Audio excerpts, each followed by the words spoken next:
Ya, yang saya pikirkan justru dari Gerindranya, bagaimana meralat seluruh kata-kata yang selama ini diucapkan ketika kemudian hari ini harus bersama, dan menurut saya itu akan semakin mencengangkan masyarakat, di mana masyarakat akan beranggapan, oh politisi ini kalau ngomong di depan publik itu hanya untuk kepentingan saat ini, besoknya dia berubah lagi, akhirnya warga tidak akan lagi percaya pada para politisi karena ucapan dan janjinya tidak bisa dipegang. Cek orang Sunda ngomong sore teka pakai isuk kan gitu. Apa artinya, Kang? Ya ngomong sore besok udah nggak kepake lagi. Itu ciri khas politisi yang akhirnya kemudian membuat image buruk seluruh politisi. Politisi harus memiliki basis ideologi. Ini yang agak hilang hari ini, terlalu pragmatis. Ciri dari ideologi adalah konsistensi pada sikap perjuangan ideologi. Akurat sama. Bagaimana Gerindra? Ya, pertama saya tidak berwenang soal bicara di level setinggi itu ya, oposisi koalisi atau tidak. Harus berani dong politikus baru. Intinya begini Mbak Nana, saya ya di DPR dan kita Partai Gerindra tentu apa yang baik dari pemerintah kita tidak mungkin tolak, kita harus dukung. Tapi apa yang tidak baik kita harus kritisi juga dengan cara yang baik. Kurang lebih seperti, dan saya pikir ya dalam sistem ketatanegaraan kita ya tidak begitu jelas apa yang disebut oposisi itu di mana gitu kan. Tapi kalau kita melaksanakan fungsi, tugas pokok dan fungsi masing-masing institusi negara seperti DPR adalah sebagai mengontrol kebijakan pemerintah ya. Itu kita maksimalkan. Kalau bagus ya kita dukung, kalau nggak bagus ya kita tolak. Kurang lebih begitu. Kurang lebih seperti itu. Saya terakhir ke Bang Kodari. Real politik singkat saja, real politik yang akan mereka hadapi wajah-wajah baru ini. Akan seberapa panas sih politik kita 2019 nanti dengan komposisi elit dan juga situasinya sekarang? Jadi anggota DPR yang baru jumlahnya 65%. Tetapi partai politik yang baru yang masuk di DPR tidak ada. Nah, sekarang mana yang akan lebih menentukan? Memang ini perdebatan bukan hanya pada ranah operasional, tetapi juga akademik. Sebetulnya anggota dewan ini mewakili konstituennya atau mewakili partainya. Tapi begini, kalau bicara undang-undang misalnya, yang akan muncul ya ujungnya itu undang-undang, tapi di belakangnya itu ada daftar inventaris masalah. Daftar inventaris masalah adalah produk partai, bukan produk perorangan. Tetapi mudah-mudahan teman-teman yang ada di sini bisa mewarnai produk partai. Jadi produk partai tetapi diwarnai oleh para individu anggota DPR yang baru. Begitu. Semoga, mudah-mudahan kita tidak kecewa lagi oleh kinerja DPR. Iya. Yang jelas pada periode ini tidak akan ada palu yang hilang ketika memimpin seperti yang dialami oleh Cepopong. Karena tidak ada perebutan pimpinan. Terima kasih sudah hadir di Mata Najwa. Terima kasih. Selamat mempersiapkan diri, semoga amanah sampai selesai. Terima kasih sudah menyaksikan. Selamat malam dan sampai jumpa. Terima kasih Kak Ade.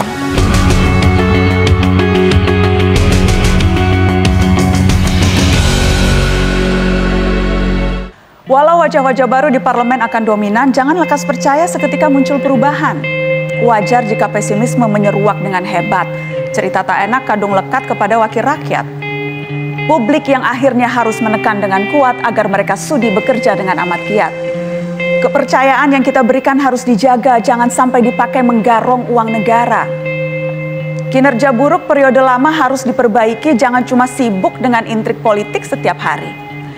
Jangan ada toleransi kepada yang bermain kotor. Pengawasan kepada wakil rakyat tak boleh kendor. Mereka bertanggung jawab dengan bekerja, kita bertanggung jawab dengan awasi mereka.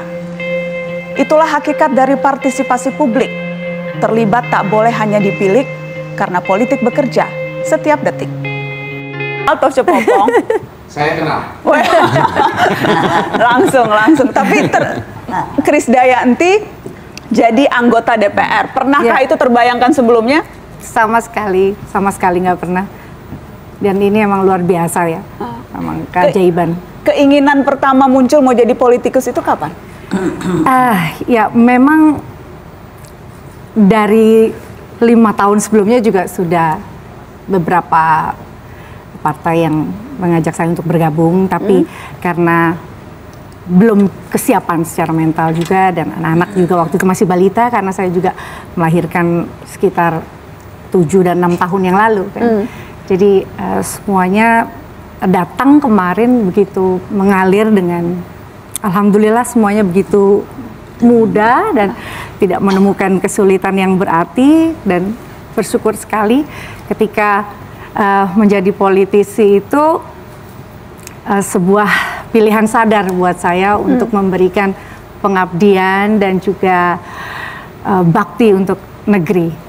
Dan setelah 27 tahun lebih saya mengabdi sebagai penyanyi, sampai Nana bilang saya tadi diva, setelah memberikan tanggung jawab dan cinta, kali ini ingin lebih tegas dan terarah melalui legislatif. Karena memang di politik ada eksekutif dan juga legislatif. Di legislatif saya lebih memiliki kesempatan banyak untuk ikut berjuang untuk bersama-sama melihat apa yang baik untuk bangsa kita. Tentunya dengan pembuatan regulasi dan juga revisi undang-undang nanti ini, dan juga melakukan pengawasan dan anggaran dan lain-lainnya. Jadi 5 tahun lalu sudah sempat ditawari, tapi mantapnya baru sekarang ini? Mantapnya baru sekarang, terlebih-lebih mantapnya karena setahun lalu, sekiranya bulan Juli,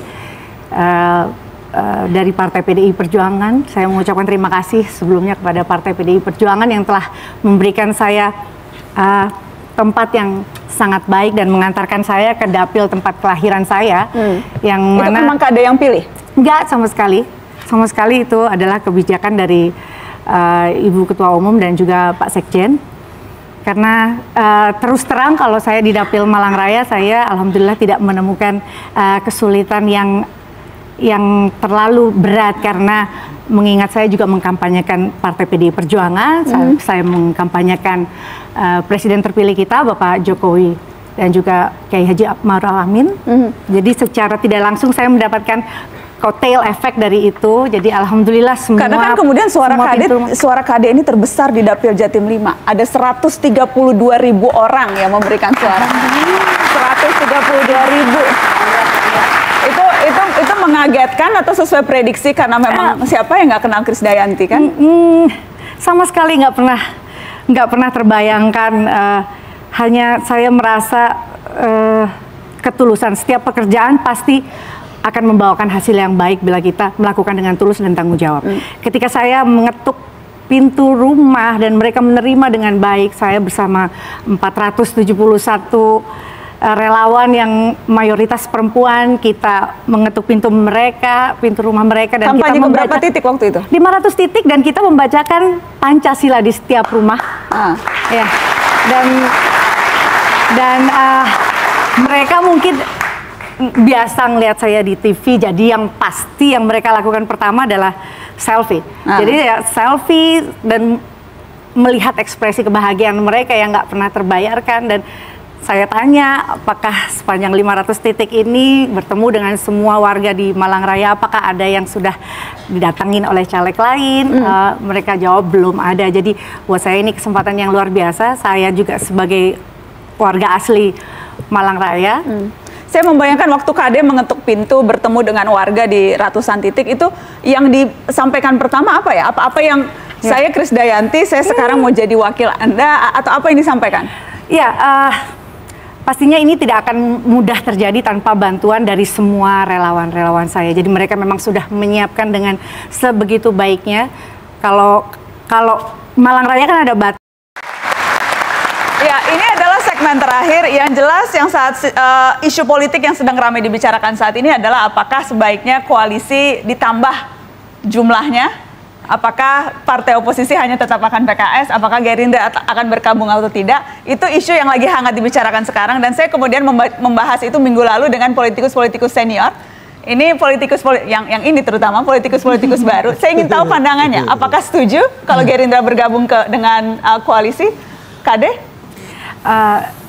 Pasti kubu 02 ataupun 01 semuanya pastinya ingin Indonesia ini lebih baik, Indonesia yang lebih sejahtera, Indonesia yang bisa naik kelas sejajar dengan bangsa lain.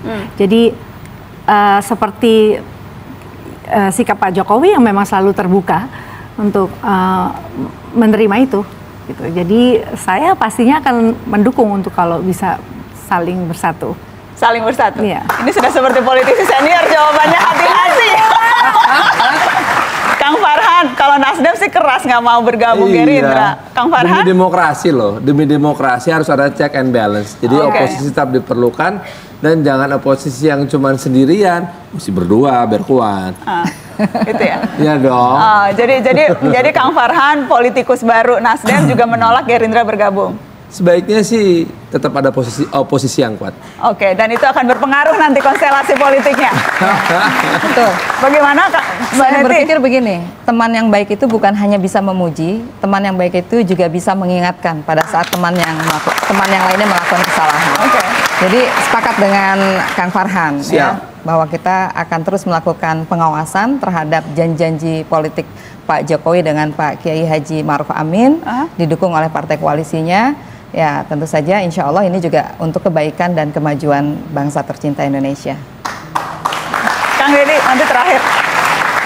Iya.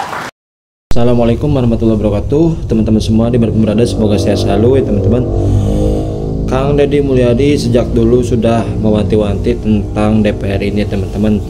Bahkan Kang Deddy pun sempat menjadi anggota DPR kala itu ya teman-teman.